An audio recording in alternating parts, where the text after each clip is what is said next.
One day my son called me and I was actually mad at Prince. Okay. So, I was just like, and this happened. He was just like, Mom, you're talking about you're mad at Prince. Like, and he was like, do you realize not everybody even has an opportunity to be mad at Prince? And so I had to be like, yeah, that is Prince. But not that I wasn't mad. I was still mad. But it was just like, it put it in perspective because, I just always think that I get to interact and go in spaces and places that people only dream of. It just keeps things in perspective for me of like, I'm not going to fail. I'm not messing up this moment. And I want to make this moment easier for the next me to come along.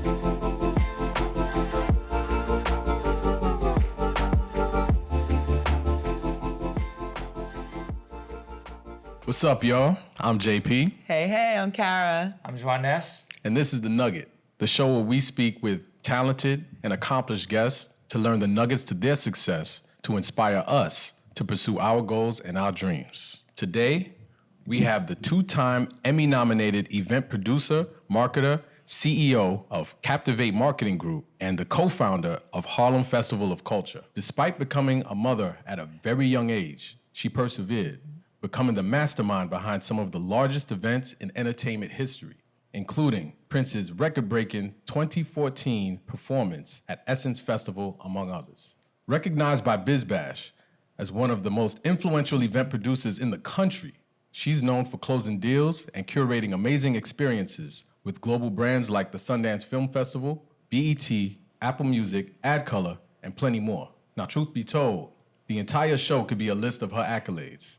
But we're here to talk about the person, the powerhouse, Yvonne McNair. Woo! That sounded so good. Welcome to the show. Thank you. It's the truth, Welcome to the show. Yes, welcome to the show. Thank you for having me. Absolutely. Let's jump right into it. So, the title event producer, very interesting to myself and the rest of the hosts. A lot of times we come across event planner and event marketer. What makes an event producer in your own words? Sure, that's a great starting question because a lot of people say, "Oh, event planner," and I'm like, no, I'm not an event planner. I'm a producer. It's a little different. Yeah. It's a different skill set. So I am certified in sound, lighting, set design. Every piece of a production, I'm usually involved. Wow. And so most times a lot of people outsource all of that where I handle everything. So when you go to a concert or a show, all the lights, everything you're seeing, I usually had a hand in designing. Oh, that's amazing. So it's all aspects, sound. All aspects, design. I'm writing the scripts, I'm booking the talent, all the parts. I could imagine that keeps from having too many cooks in the kitchen. Because you're checking on everything and it's to a certain standard, correct? Yes, it is. It is. Usually with a production, nothing moves unless I move it. You know what I'm saying? So it's like everything that's happening, and it's usually a lot of white men, but everything that's happening, I have to lead that. And so it's a completely different skill set. How did you become an event producer? Because until you mentioned that, I have no idea, what the whole aspect of it. Yeah, so, I started actually in PR. I always had a love of music. And so I was working with hip-hop artists. I love hip-hop. And I was working with hip-hop artists, and, it took only a few times for people to be late or miss the interview that I was like, you know what, this isn't for me. This is not for me. And so but because I had a love of music and concerts and stuff, so I really started on concerts. And I did everything. Every single thing you can think of with a concert. I was like getting the towels, the water, and I was just like a sponge trying to absorb it all. I would just go to the shows and I would just sit there. I still do it today. I was watching Kendrick Lamar last night. I don't know if you saw that show in Paris, but just watching all the lights and watching all the pieces, and I just fell in love with it. So then I just started learning how to do it, and then just started going to certifications, and I was looking at what other successful producers had, and I was like, well, I'm gonna get that too. And so that's really how I became a producer. Are you enjoying the conversation? Please like and subscribe to our channel. Be sure to hit the bell for notifications and be the first to know when new episodes drop. Do you have any nuggets of wisdom to share? We'd love to hear from you on the nuggets you've learned. Please comment below. Just out of curiosity, was there any part of your like background or even your earlier years where you felt like this was something that you were attracted to? You know what? My mom says, from New Orleans, and wrestling was like really big in New Orleans. And my grandparents would take me to the Superdome. And she says that I was always more enamored with like the production and, watching the actual components. That's what she says. I just remember going to, the Superdome. So it was really full circle to be able to produce in the Superdome later. Look at that. Yeah. But so I would go as a child all the time and I would watch it. And I never watched much TV. I would just sit and listen to music and read the liner notes, which they don't do anymore. And, just really like immersed myself in music. So I just always had this love of music from a child. But she says I was inspired by that. Wow. So what? I'm curious. So you, at a young age, you had the opportunity to be at the Superdome. Yes. What was it? Was it a wrestling match? What? It was wrestling. Yep, it was wrestling. It was Like local really wrestling? Or no, like WWE? yeah, WWF? WWE, whatever. I don't know what it's called now. So were you going to like that? Was an Yes. interest of yours to go? No, my Okay. grandparents loved it. It was so big in New Orleans at the time when I was growing up, and so we it was talking just about like degeneration. But that's, Yeah, but that's yeah. unique because I grew up on WWE. Hulk Hogan, Yeah. Ultimate Warrior, The Undertaker. The Undertaker, Righty Piper, Coco Beware. We don't have to go there, but grandparents. I didn't know that grandparents Yes. like the. They did. Interesting. Yeah, they used to take us. And so it was always so interesting. And then just, being in New Orleans too, like going as a kid to Mardi Gras and stuff like that. And, all those kind of things where I was like, when I look back at photo albums, I'm like, Mom, I'm standing like next to this naked person. And she's like, well, that's your culture. So it's like, so it's like all those things I think just really inspired me, growing up. What made you want to go into that, especially as a young single mother? How did you find yourself going into doing more work? You know what I mean? I think you wanted to, you mentioned that. That's one question that I had was, it's such a stressful environment. What drew you to it, right? And what made you stick to it?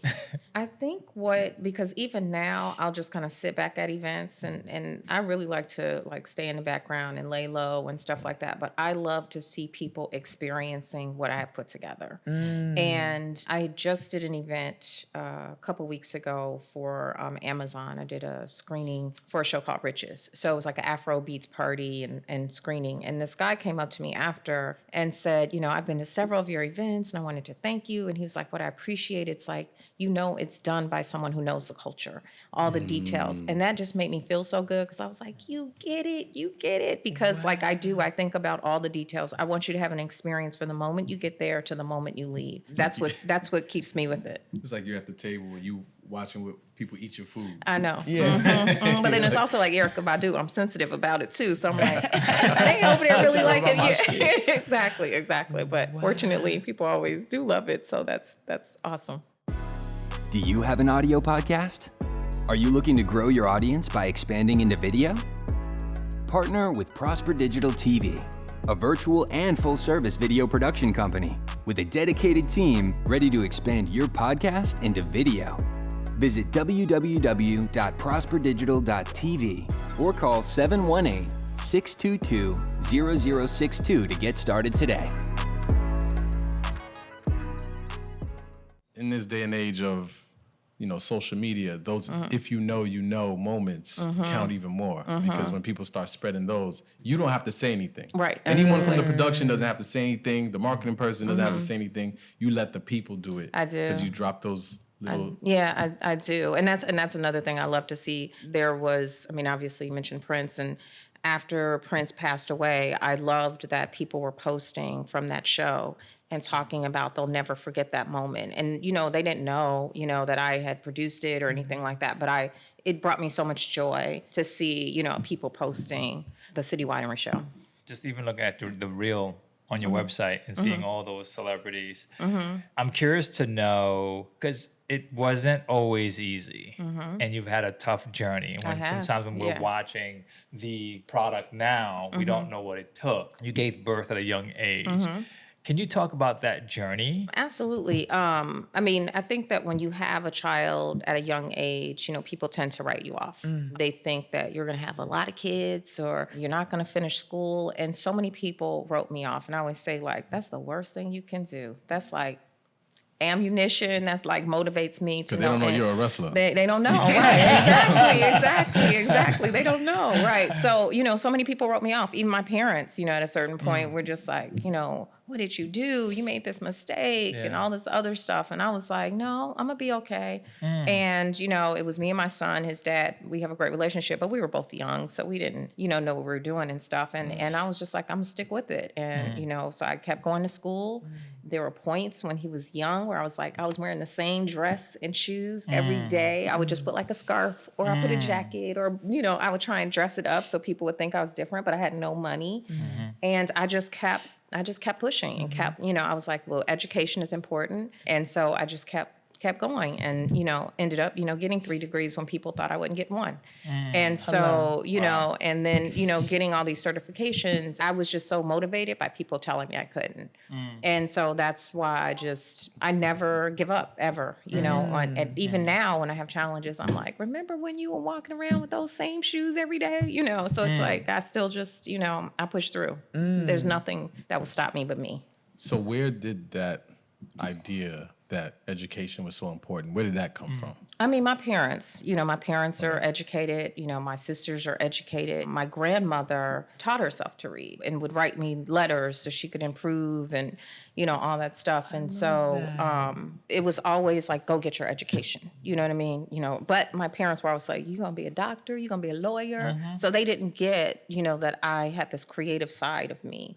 And so my sisters, who are all like very corporate and, not risk takers at all, I was like, you want me to go left? Well, I'm going this way. So I was always, now people allow their kids to be creators.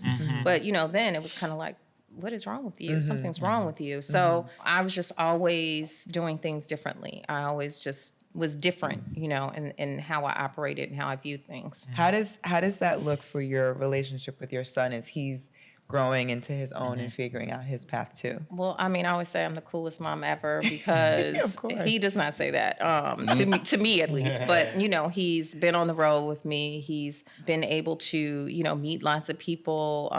He's a music producer. He had a really amazing life. I mean, he's been traveling his whole life. We grew up together. And so, we have a really great relationship. I mean, we talk every day. What's been the most, during those times when you had to balance work, mom, school, how did you do it? Like, if you could give us just some tips on how do you do that? And 2, what was the skill that you needed most to navigate those really tough times? Yeah, same. I'm like, if I have to go to work and then go to Trader Joe's, I'm like, I'm just like, for real. Even today, people are like, when do you sleep? I would get up really early and like do everything I needed to do before he got up and then get him off to school and like come back. And then I would do my school work. And then when he would go to bed, it was just like, all the things, when I look back at it, I'm like, God, that was so crazy. I don't even know how I did it, to be quite honest. I mean, I think I just didn't make excuses, and I still don't. Just to be clear, no naps? No, I can't nap in the day. What was crazy? Okay. My God. I'm just trying, okay. So it was like this constant cycle. Yeah, it was a constant cycle. Yeah. You said you just said something. You said you just didn't make excuses. Like, but what excuses did come up for you? Legitimate excuses that came up, because I'm thinking of a lot that would come up for me if I had a child. Thinking like I'm tired, like I can't do it, I don't want to do, all those things that you tell yourself, or procrastinating. I didn't have time to procrastinate. It was like, you have to get it done. I actually struggle, with having empathy for people when they're like, well, I got to pick my child from school. I'm like, I was in school, I did this, I did, it's hard for me because I'm like, well, what else did you do today? Like, I did so many things. I struggle with understanding when people are I feel like you're making excuses. So now you're the person who's like, I used to walk 20 miles. Exactly, I am. Okay. All right. You heard the expression, if you want something done, give it to a busy person. Right. That sounds like that might be like your mantra. And I get that. I see that for you. Yeah. Where did that come from? I really just think it's, people telling me I couldn't do it. I think that, just... But where did that come from? Because you know what I mean? it's like people telling you... some people, you tell them they can't do it, and eventually that sinks in, right? And that starts to just lower their confidence level, and they got to battle through that just to even build themselves up. Right. It seemed like you never had that moment where you were like, I can't do it. Yeah, okay, you're probably right. Right. It was always like, what? Right. I'm like, was, get it together. It's just you deflected, can. right? It was always a deflection. Like, you don't know me, I know me. Right. Where did that come from? Like, it has to build over. I would imagine that's something that just didn't happen. I don't really know. I don't have an answer for that. It just feels like that was always me. You know what I'm saying? Like, I grew up in an all-white neighborhood, and when I went to high school, my very first day, someone called me the N-word. I never say the word. And I ended up getting in a fight. I got suspended. And so my mom was really upset about it. And so for years after that, it really changed the dynamic of our relationship, where we didn't have a great relationship, because she felt like, you just go to school. And I was like, I'm not taking that. They're not going to be talking to me like that. And I always had that. So I think that in that time, I had to grow up. You know what I'm saying? Because it was like, we didn't have a close relationship for several years as a result of this incident that happened, where I felt like she didn't take my side. And so I think within that, it was just growing up and just being like, all right, well, now you got to just get out here and do it. I think that's the answer. I don't really know. I am detecting such a strong sense of self from you. Yeah. And I have like a ton of respect for that. And just a sense of like what you will and won't do to me. And I yes, think very much that. Right. There's a ton of introspection that I think goes along with that. So what would you say to people who don't have their guards up as much as you have, who don't jump from the top rope like you do, right? Hey, it was a time. It was a time, right? It was crazy. It was. Stone Cold. I was out there. Yeah. No biz? Okay. All right. And imposter syndrome is a thing. It's a huge thing. Right. When you're dealing with events, one thing about events is that it's different every time. It is. So that can be like a dopamine hit, but still the other side of that is the pressure, the negative self-talk. So what would you say to folks who are struggling with that? I'm my best hype man, so it's like when times are like that, where I feel like a lot of pressure, I have those internal conversations. And sometimes, there's external motivation and internal. Since I'm internally motivated, I can talk to myself. So you have to find out what motivates you, and use that to your benefit. I mean, some people need a friend to call them like, you got this, you got this, you got this. I don't need a friend to tell me. I can be in my head like, you know what? You gonna let them punk you? Like I'll have a whole conversation, with myself. It's really just find what's your motivation? Like what motivates you every day? For me, I want my next event to be better than the last event. It has nothing to do with anybody else. It has to do with me. Like I want to show up. Yep. I want to show up a certain way every time. Like when it's one of my events, it's one of my events. I can have those conversations with myself. And I know that everyone can't do that, but you got to figure out what motivates you. With that said, what sort of events have you done where it didn't come out the way that you intended? Let's talk about the failures. Because that's where we learn as well, right? Right. Or even more. Right. Two I can talk about. One is recent. Harlem's Fashion Row is a client of mine, and this year we were doing the show at Grant's Tomb, and we planned, and it was like a week before. It was the most beautiful day of the summer. 3 days before, it was 100% rain the entire day. Are you enjoying the conversation? Please like and subscribe to our channel. Be sure to hit the bell for notifications and be the first to know when new episodes drop. Do you have any nuggets of wisdom to share? We'd love to hear from you on the nuggets you've learned. Please comment below. God, I had just planned out this whole like light show and everything else that I was going to do. And everything changed, like within a few days. And so it's like I had to shift. I hate the word pivot, honestly. I had to shift and figure it all out within a few days. Change the whole plan. Everything I had been planning for 8 months changed within 3 days. It wasn't a failure, but it was a tremendous learning because of the fact that, it literally did rain the entire day. Oh my God. So we had to start loading in at 2 a.m. to put tents up, which we had not, planned for. Points, I was like, does the rain hate me? Because I felt like I was just like being slapped all around. I was in this big raincoat. It's raining up. Yeah, I know. It was the craziest thing ever. But it still turned out amazing. But it was the hardest thing probably that I've done in many, many years, because the weather just would not let up. And people were getting tired and people were getting frustrated and because we had been out there all night. I didn't get home until 3:00 the next day. So it was just so many learnings. Like, I was just like, we can do anything. Like, we just beat the rain. Like, we can do we could do anything. I was just about to say that, do you feel like you've learned how to handle 100% rain days now? Yes. Like, you have a thing for it. You have a way to attack That's it. on your resume now, too. Absolutely. Because, it never stopped. It sounds like you have certain words that you don't even keep in your vocabulary. Yeah. Right. I believe in the power of your words. Failure. It's a learning. Yeah. Pivot. Why don't you like the word pivot? Because, when the pandemic hit, it's interesting because Essence, I don't know if they're still here, but they were here. And I was a producer on Essence Festival for 4 years. My last day before the world shut down, I was here at Essence, March 13th.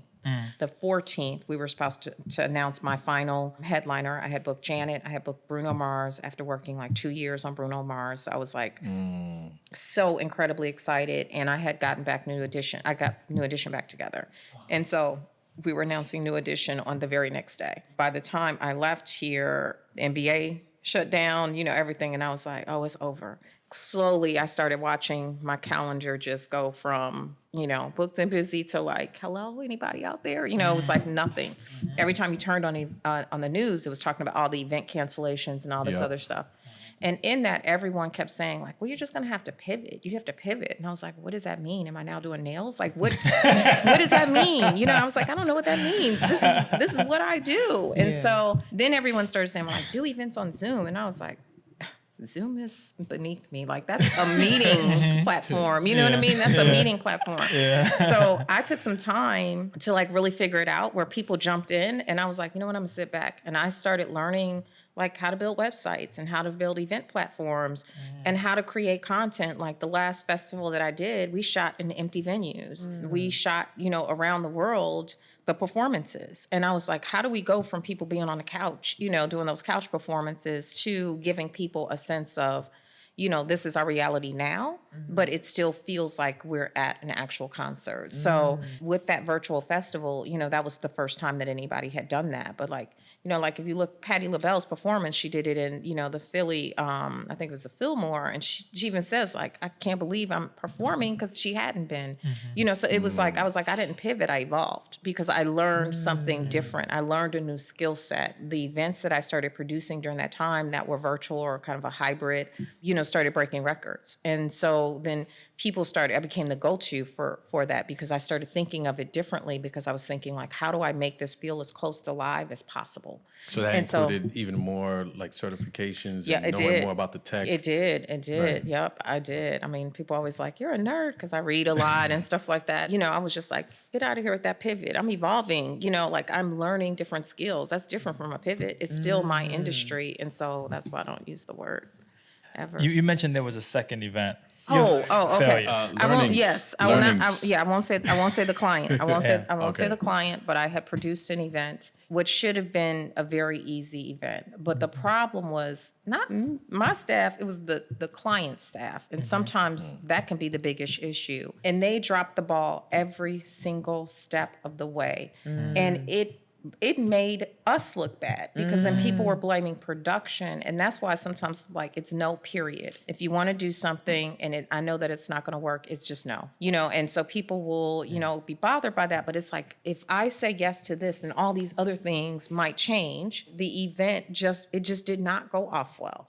From registration, there were challenges at registration, because they were telling people like, oh, just come up and say my name. There were just so many elements. I was really upset about it, because I was just like, should have been something so easy for me. And I was like, what can I learn in this experience? What should I have done differently to make sure it didn't get so out of control with the client?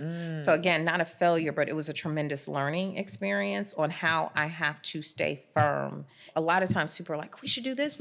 It sounds good in theory, but realistically, that's not how it works. And so I either have to let some things go, like this might not be the right client if we can't work in a certain way, because it really impacted me. It looked beautiful, but there were just so many components that just went wrong. And it was just a result of like, every step of the way, the client was a challenge. And so, you know, it goes back to what I always say is like, all money isn't good money. Like I should have like let it go before we even got there because I saw all the, you know, I saw all the flags. Are you talking about like scope creep at this point? No, not really scope creep. Okay. It was more so. What is scope creep?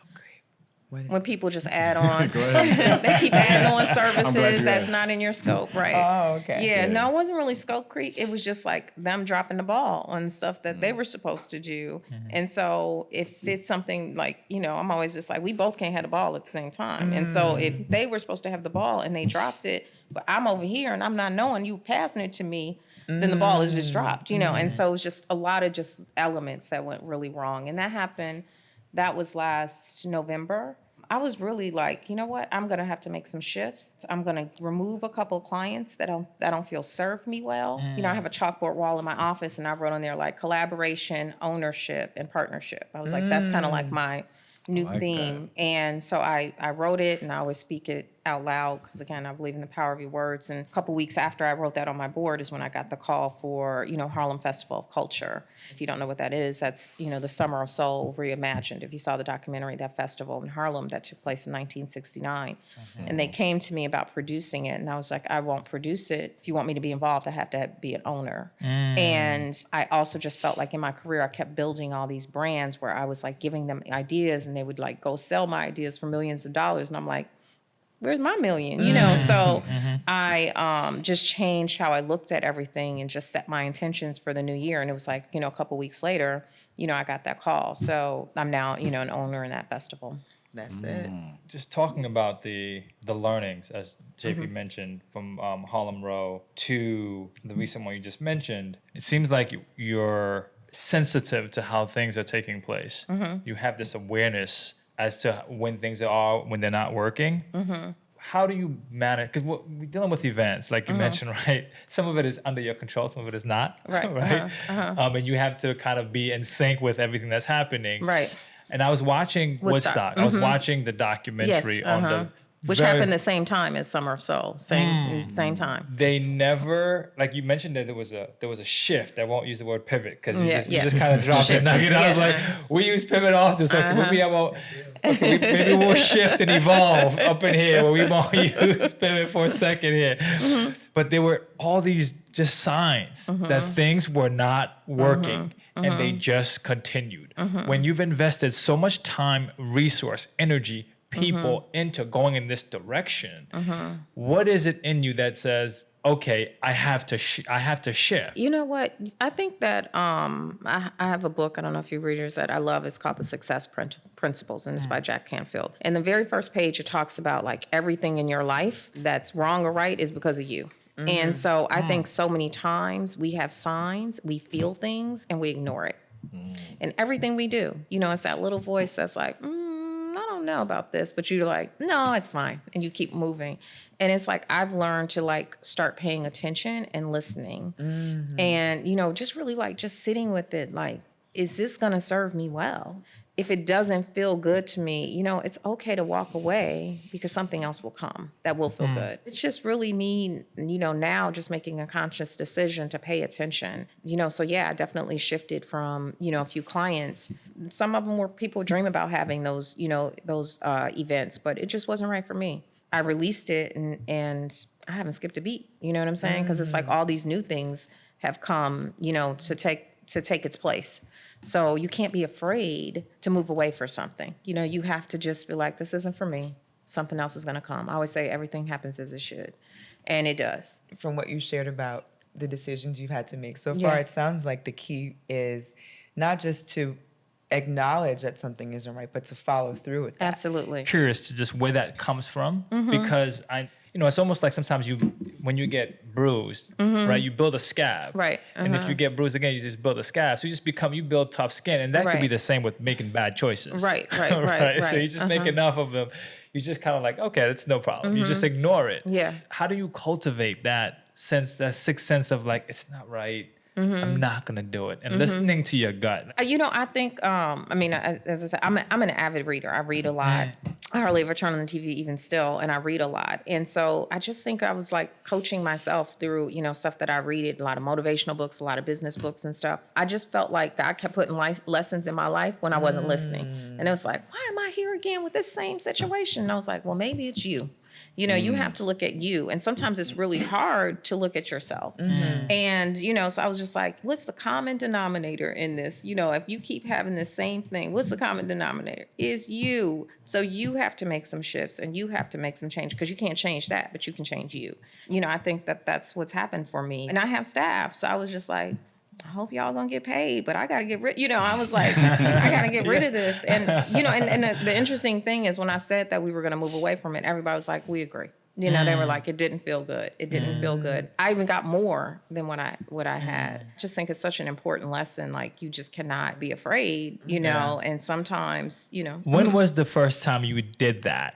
And it worked, because I think life is about affirmation, right? Yeah, it's like if you did it the first time, like, damn, I just lost all my savings. Maybe I'm not gonna. Well, I just lost it, right? When did you? Lesson too, right? Yeah, like failure, but a learning, right? Yeah, it's like, but when did you? When did it first happen? And you're like, that worked. Well, let me tell you, first time I did it, it didn't work. Okay. And then I'll tell you when it did work, because it all goes together. So when I first decided to be an entrepreneur, I was at, you know, my regular job, you know, working at an agency, and, you know, I did not feel valued. You know, I called one of my good friends and I was like, you know, they don't value me. And she was like, they don't. And I was like, I don't think they even like me. And she was like, they don't. And I was like, they don't want me here. She was like, I don't think they do. And I Did y'all have like a mimosas in your hand? No, It sounded like I brunch. guess so. She was just like that girl. Like she was just like, they don't. You should hit 'em. Right. And I was sitting in my cubicle and I was like, you right. They don't.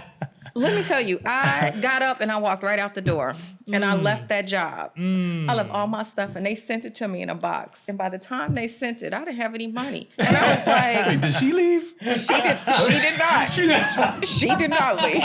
Did you call her and say, yo? And she was like, I didn't think you were gonna leave. Like I didn't think you were gonna. And I was like, I'm out. And I left. I mean, they literally put all my little stuff in the box. And I kept saying, like, do you think if I just went back and started like unpacking my box in the cube, do you think anybody would notice? Because I had nothing. I was like, what is wrong with you? Why'd you leave? Right. I was like, so it's always been in me to just, you know, to leave. And so I had to go back and get a job. That just did not work out. And so I got another job. And then once again, I was working for an agency. And I had saved the agency like $500,000 on this project. Was this also like event producing or something similar? Yep. And saved them all this money. When it was over, they sent me a can of popcorn.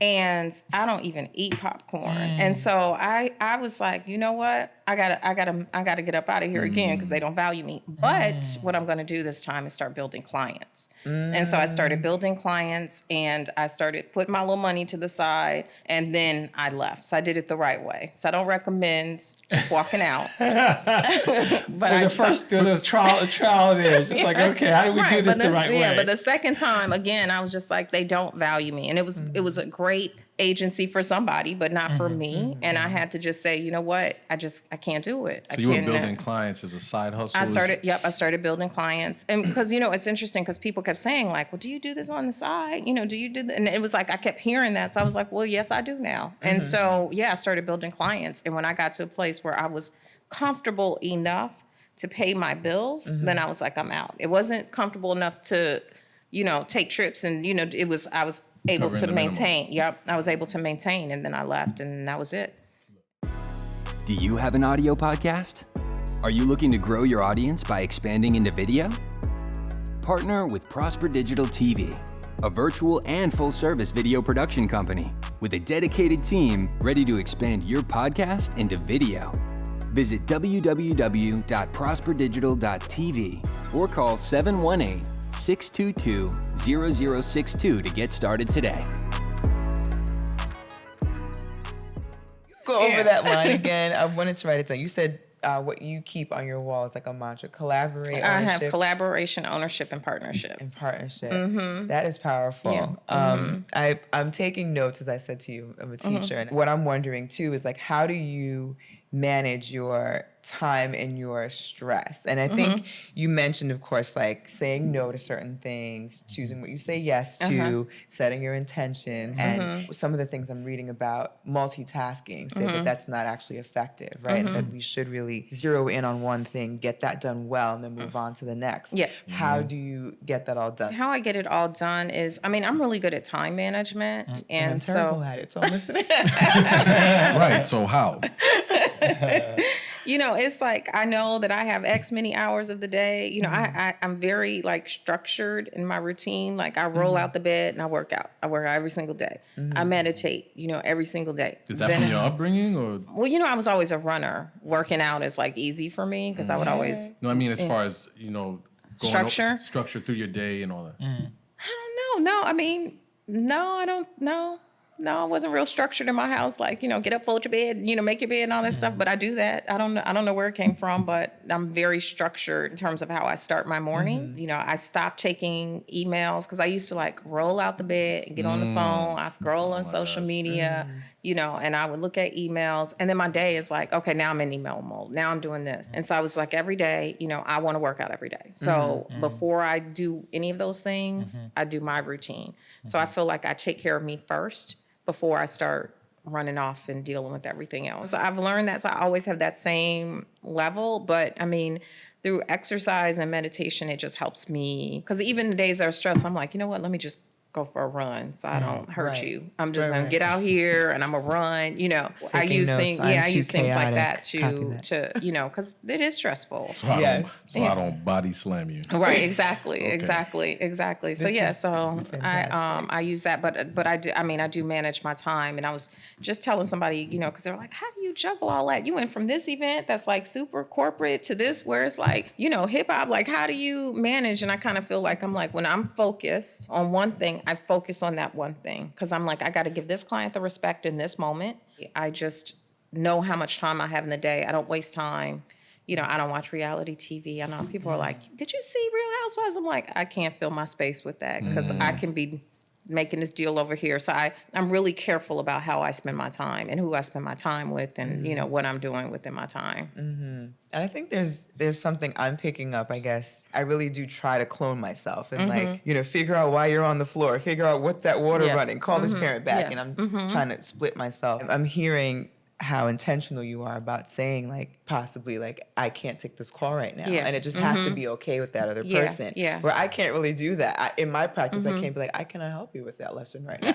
You know, kids are going to react a certain way, but I have trained myself to respond to them, and more recently, just personally for anyone who's a teacher hearing this, I'm learning to say to a child even like, I'm teaching you my boundaries. Like I'm not available right now. Absolutely. And they stand there in absolute shock, but it's a moment for them to grow too. So I'm definitely picking up notes from what you're saying, even in the work. I mean, it's like what I've learned too through the pandemic is like, you know, when people put like urgent in the subject, I'm like, I'm not going to respond to that right now. You know what's urgent? You know, people are really dying. Like urgent is like, you know, people have health concerns. That's urgent. Urgent is not an email. Urgent is not, you know, like, did you print this on? It's fine. It's fine. So I'm like, please don't put urgent. They're real things, real life happens. You know what I'm saying? So don't put urgent, and you could say time sensitive. That's different. But when you put urgent, you know, that feels different for me. That might be the rebel in me too, but I'm just like, don't, you know, like I'm not gonna, I'm not, I'm like, all right. And I'll take it out. Like I'll respond and take out urgent. I love it. I won't keep it in the, because I'm like, this is actually not urgent. Urgent for you. It's right. Not urgent Exactly. For me. Exactly. Yes. And it's usually a matter of them not doing what they were supposed to do. And now it's supposed to be urgent to me. And it's like, it's not urgent to me.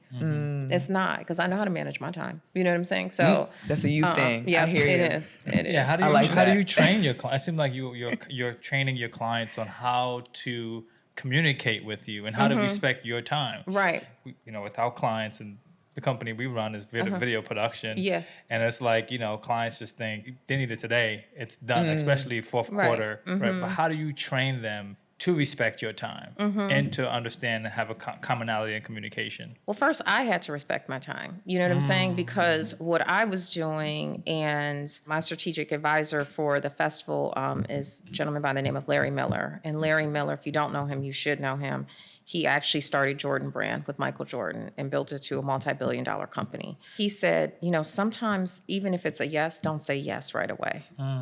You know what I'm saying? Because he was like, you're so quick to like respond and say, yes, you can get it done. So then when you can't get it done or when you're not able to do it, people think it's a failure when it's not. And the stress piles up. Yeah. So he was just like, so don't do that because, because people would they would be like, oh, well, you're like Olivia Pope, you're the fixer or whatever. But everything I couldn't fix. And then it was like, well, what's happening? Like, you can't fix it. And it's like, well, no, that's like, nobody could fix it, And so Managing then, expectations. yeah. So it's level set right from the beginning. Like, if we're doing a really high level production with a lot of moving parts, there are going to be some bumps along the way. And sometimes we're not going to agree, but we do agree in what we want to see at the end, right? We want this to be this way at the end, right? So along the way, we have to understand, as long as we're respectful to each other, we're in this journey together, then we'll go on this journey. But I've really started just being clear from the beginning because I think sometimes people think that things won't go differently. It's like as you start moving down the track, you might need to detour a little bit. This may not work. Just really being clear and having honest conversations with clients from the beginning. I was just working with someone and her whole team, they were all yes people, and she was just doing all the wrong things. And everybody was like, you right. And I was like, that's not right. And it's not okay what you're doing. I've turned people down who wanted to work with me because that's what they want in their team. They want you to just agree. And so you don't want to work with me. You don't, because everything is going to be the same. You're saying you want to go to the next level or you're saying that you want to change this or that. Well, then that requires change, right? And that requires a difference of opinion. So I have to just ask this question. Okay. Now, I know you've worked with Prince. Yes. And Prince is on a whole nother level in terms of his expectations, Yes. the way he works, Yes. what he expects. I've heard one time he sent someone to go get an elephant somewhere, some kind of crazy. He was like, Wait, was that you? he was like, there was like a show. He's like, with an elephant. It's like, well, we can't find an elephant. It's like they had to make it happen overnight. How did you work with someone like Prince and put together experiences for him? What was that process like? The process was the process. It was, calling at 10 a.m. Like, I need everybody in Idaho, first thing where it was like, well, there aren't any more flights to Idaho. It was stuff like that where you had to just figure it out. It was, last minute calls like, we're leaving for a month. It was a lot of things that you had to figure out. I think that I've always been resourceful. So it was easy for me to just like, I'm not gonna say it was easy because it was very challenging, but I'm saying that I was able to move and bend, with that situation. I mean, when I started working with Prince. He had done a Chicago residency. I received this call about him wanting to create this like community experience at the United Center. I was living in Chicago at the time. I didn't know who it was for, but it was like, okay, well, it's kind of gotta be purple. And I was like, well, purple? Well, okay, and so, then from that, when I realized what it was and who it was and all that other stuff, I was already on the path of doing what I needed to do. The teachers went on strike and he wanted to give 500 teachers tickets. Can you get it done? And I was like, I can get it done. And so, I got it done. And then it was just like the first night of the show, sound check went really long. And so he had to cut the show short. And it was like, well, he doesn't want to have to do that. He wants to do what he wants to do.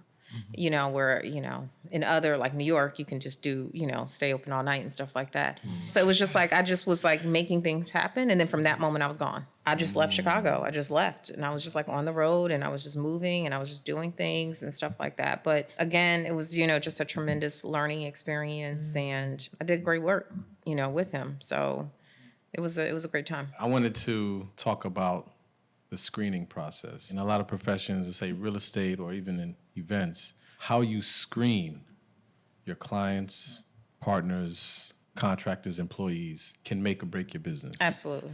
Do you think you've come up with your own proprietary sort of recipe for this? And could you drop a few gems? I had a similar question. It's energy. It's a lot of times it's having a conversation. Like, I don't just say yes. So, like, in person. Yeah, Because a lot of times, I mean, look at the world we live in. Yeah. A lot of times you're not in person with people. Right. I prefer in-person meetings. Like as soon as we could go back to in-person meetings, I was like, let's meet in person. Like it's different on a Zoom. But you don't like Zoom. No, Nothing against Zoom. okay. Zoom is a great meeting platform. She told you her words, right? Her words. Right. She told you collaboration, ownership, partnership. She's not in collaboration with Zoom. She told you to own it, and there's no partnership, bro. Right. New platform. Zoom might be a She's client. working on the Yvonne platform, so get it. No, Zoom is great for meetings, but it does not. You can't really feel energy. It's like, okay, you're in a box. Like, you know what I'm saying? I do like to meet with people and see, like, do we have a good energy? I like to talk to people, and have I always been right on people? No, but I think like the more I do it and stuff like that, I'm really, really good at like, that's not for me. That's not for me. In terms of matching energy, staying with this thought of energy, like you were saying, was a great learning, right? Every opportunity is a learning up. Like, how do you match that? Because I think, like you mentioned, when you're working with Prince, it's a whole nother level than working with New Edition or other performers, right? How do you step your game up? Because sometimes you're learning as you're going. Right.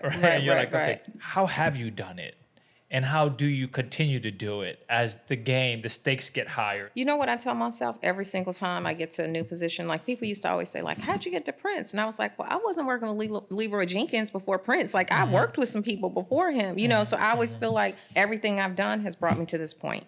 So I always tell myself, like, you're not going to fail because you have everything you've done brought you here. And so when I get to the next thing, I'm like, all that other stuff brought you here. So I just always operate in that, is that everything that I've done, everything I've learned, every person I've interacted with, every failure, every whatever has brought me to this point. So you got this. What was that internal talk like when you're saying, okay, I am doing something for Prince? Yeah, I did do that. Because you said, like, you forget that you've done those things. You know what? Issa in the mirror. Yeah. It's funny because one day my son called me and I was like, I was actually mad at Prince. Okay. So, I was just like, and this happened. He was just like, Mom, you're talking about you're mad at Prince. Like, and he was like, did you realize not everybody even has an opportunity to be mad at Prince? So I had to be like, yeah, that is Prince. But not that I wasn't mad. I was still mad. But it was just like, it put it in perspective because, I just always think that I get to interact and go in spaces and places that people only dream of. It just keeps things in perspective for me of like, I'm not going to fail. I'm not messing up this moment. And I want to make this moment easier for the next me to come along.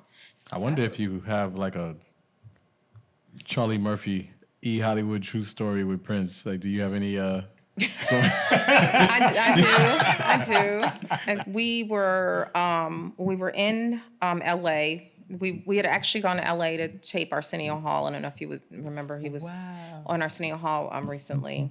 Yep, we had gone to tape, but we were supposed to be back in the morning, like TRL in the morning or so. I can't remember the name of it, but we were supposed to be there in the morning for a taping. We were supposed to get on a red eye, come back, to New York for the taping. And the Arsenio taping took all day. Like, it was like, do it again. And so we missed the flight. And then he was like, we're just going to stay here. And we're going to do shows at the Sayers Club and Palladium. Like, we're just going to stay here. So we didn't have clothes. We didn't have anything. We were just going for the day and stuff. So we ended up staying there. And then we were going to, from there, we stayed there for like a month. And then we were going to Oakland for the Fox Theater. So from LA to Oakland is a short flight. This is Southwest. We were all on Southwest. And so, I don't really fly Southwest a lot because of the whole like boarding group. So I had set my alarm to check in so I could get the A group. Okay. I got the A group. So then Romeo, who was Prince's security, calls me. He's like, he wants you to fly on the plane with him. And I was like, I got the A group. And he was like, no, you, me, Liv, we're all going to go on the plane with him, but nobody can talk. And you can't sleep. What? It's just energy. You know what I mean? So we're sitting there and I'm just like, sitting across from Romeo like the whole time. Because I'm like, I can't. Right? I'm like, we can't sleep. We can't talk. We're just like this. And Prince is back there and he's like reading a magazine. You just hear the pages flipping. And the whole time I'm like, I'm so mad. So we get there and I turn around and I'm like, well, thanks for the flight. And I was like, but you do know I was on the A group. You have to make sure he look. Like, look. And he was like, what? And I was Like, He kept turning pages. Like, what? A group.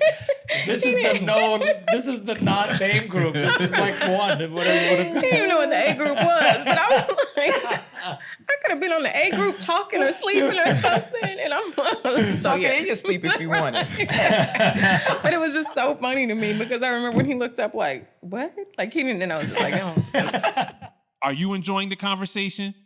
Please like and subscribe to our channel. Be sure to hit the bell for notifications and be the first to know when new episodes drop. Do you have any nuggets of wisdom to share?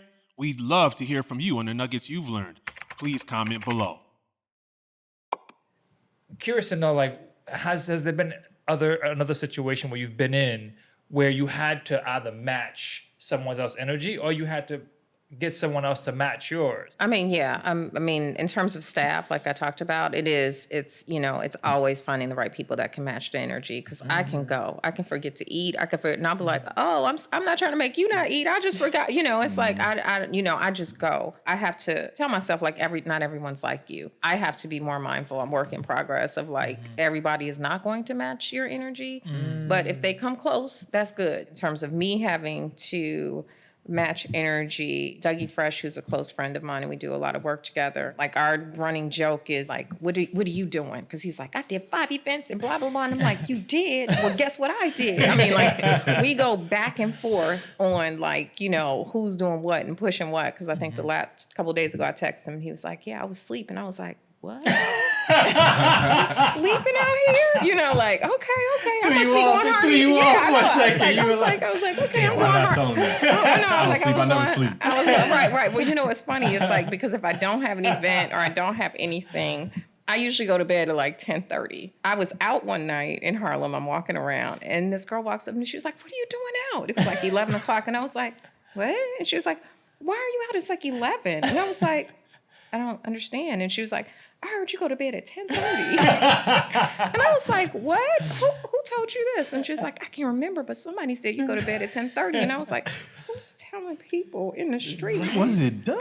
Wait, so I'm walking away and she was like, you know who it was? It was Dougie Fresh. And I was like, oh, I'm going to get him. I mean, I was like texting him like, don't you be out in these streets telling people. He's like, well, it's true. You go to bed at 10:30 when so I don't do that anymore. Like Summer of Soul 2023. Harlem Festival. What's up with that? What's up with that? I'm so excited about it. First of all, we kicked it off in April and we did like a community breakfast and put out a press release. And, within 36 hours, we had 2 billion impressions. Wow. It just took off. I was like happy it was going to be in Billboard because I'm like, it's Billboard, and then I was like, wait, we in what? Like it was everywhere. It took off. And then it was kind of felt like, well, now you got to do it. Like you really got to do it. You know what I'm saying? Because everybody's watching. But it's been really amazing. We've been doing a series of events. Like we've been doing dinners and going to do a show, I'm calling it The Jump Off, where it's like, that's when we're going to flood your timelines and all the marketing. And we're going to do a concert at the Apollo, announce our full lineup and stuff like that. So I'm super excited because again, thank you. It allows me for everything I've done. I'm right here at this point. So I'm using everything that I've learned along the way in terms of building other brands to build this brand for me. So I'm super excited about it. If you don't mind, do you have any notes for people who are looking at the power of networking? I feel like thinking about the impact of the pandemic and, people kind of recognizing their introverts where they're like, I actually don't want to be around people or whatever it is. I think folks are kind of in and out of touch with the power of networking. Right. So do you have any advice about that? I do. First of all, don't make relationships transactional. You know what I'm saying? Like you can't call and just want something. You got to be willing to offer something as well. And this is another thing from Dougie Fresh. He taught me, like, I don't care if you're winning as long as I'm not losing. So nobody wants to feel like that, right? So if you're calling and you're starting a relationship, make sure you have something that you can exchange as well. Don't just call me like, can I get this? Can I get this? Can I get this? I've stopped answering for people who only call me because they want something. sometimes just say, hey, are you good? Like, just check on me. You know what I'm saying? And so I think that you have to really think about like how you build long-term relationships. One of the keys to my success is, especially with working with artists, is like, I'm not just calling you when you're up. When you're down and nobody else is calling you, I'm trying to get you something. Like, I'm going to take care of you no matter what. And so that's why a lot of people have become friends. That's why I have like long-term relationships, because, you know, I'm not just like, oh, you know, it's easy when somebody's at the top. Not a but what fair about weather when they're friend, not? right? Yeah. And you're still not doing it just to do it. You actually like this person. Yeah, Okay. yeah. I So was that's like, the the first people, part. yeah, the Right, people right, you right. see, You know what I because mean? there's some people that I will never work with again. But the people you see that like when we're connected and it's good, like I take care of them forever. Like I really do. That's important to me. And then for people who do have trouble networking, because that was something that was hard for me as well. Because I mean, honestly, I could just sit back and like be in the cut and, you know, not say anything. But one of the things that I did when I moved to New York was I used to go out to events alone. The reason is when you go with somebody, you tend to talk to that person. We'll sit here and talk all night. You know what I'm saying? And if somebody comes over to talk to you, then maybe I'll be like, hey, what's up? But other than that, we're not really moving around. And so when I got to New York, I already knew people, but I didn't know people like I do now, you know? So I would go to events because, you know, you look silly just sitting there by yourself. So then you'll strike up conversations. So I would strike up conversations. If it was somewhere where, you know, I saw that there could be some possible alignment, you know, I would follow up for coffee or a cocktail or whatever the case. You went there open, or you had like a mission when you No, went to I that just, event? yeah, You were just open. I was right? just open. Looking for Yeah, I was just energy open. Yeah, to because connect with. I went open just thinking like, you never know who you'll meet. Go with the mission of meeting someone new. Sometimes I'd be like, you know what, you're going to try and meet 5 new people. It was hard for me because I am used to being like, girl, come on, let's go, you know, and we would go. And I was just like, you have to break out of your comfort zone and meet people. And so like some of my closest friends, like I met randomly, you know, because I was like standing there alone. So I was like, hi, how are you? You know, what do you do? And where they might have thought I was a little weird at first, but that was my way to push myself, you know, for when you struggling to do that. That was how I did it. I guess that's something I still need to learn, because my reaction when networking is trying to keep the burdens at bay. Like people who want to burden your time, or those connections that aren't the best, and now you don't want people burdening you. I guess it's, you know, I do have the experience of people calling me for things that they want, whether it's information or whatever.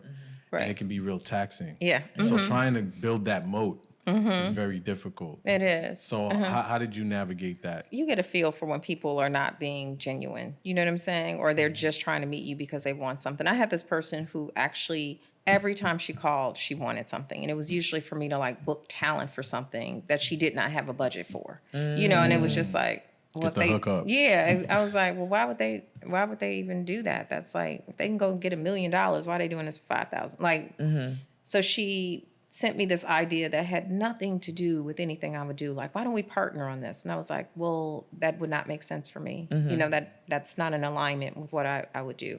Then her next email where she said, well, can you send me contacts to this person and this person? And I was like, no, I can't. That's not how it works. Like, these are relationships that I've spent my life building. I don't just, like, you should try the agent. You know what I'm saying? Because these are personal contacts. And so, and I haven't heard from her since.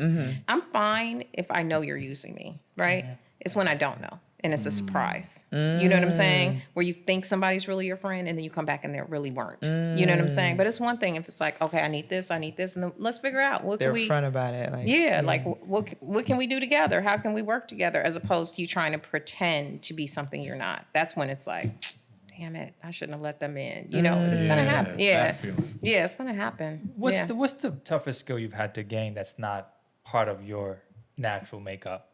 I think it is saying no.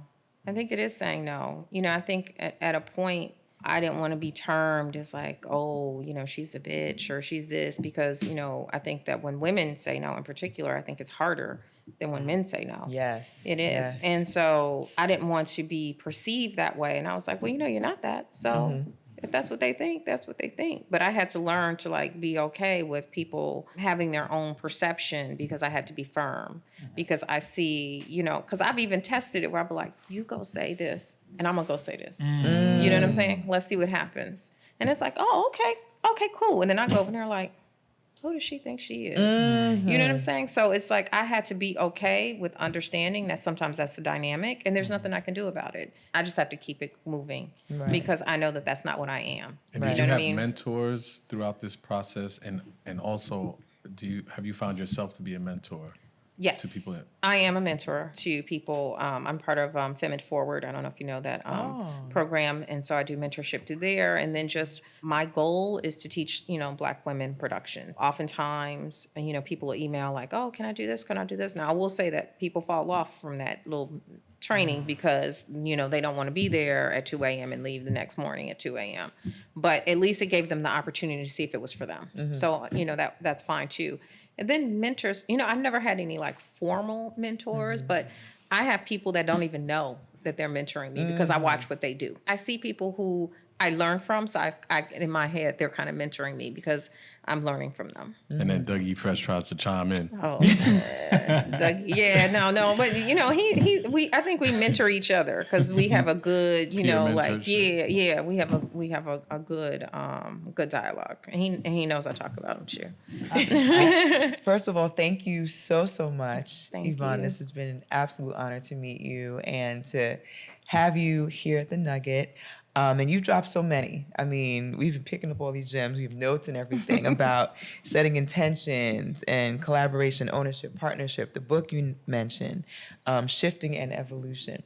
If you could leave a final nugget on the table for our audience, what would you leave for them? I mean, don't be afraid, don't have fear. Sometimes you just got to step out there. I mean, don't just leave your cubicle, but sometimes, really, it's like, I'll say this. I was working with someone and it didn't work out the way I wanted to, an artist. And I had done all this stuff for them. I remember like I was so upset afterwards and I said, I was like, oh, if somebody believed in me the way I believed in them. And it was just like instantly I heard, you have to believe in you like you believed in them. And so my final thing was like, you have to believe. Don't try and get it from outside people. You don't know what they're going to do. But you have to believe in yourself. And it was like, once I heard that, I was like, I got this. And I totally changed my approach to things because I was going so hard for them. And then it just did not work, and I was like, "You got to go just as hard for you." So that would be my closing note. Thank you. Normally, we would say, just tell the audience where they can find you online. Honestly, y'all could Google her. But I'm gonna, you know what I mean?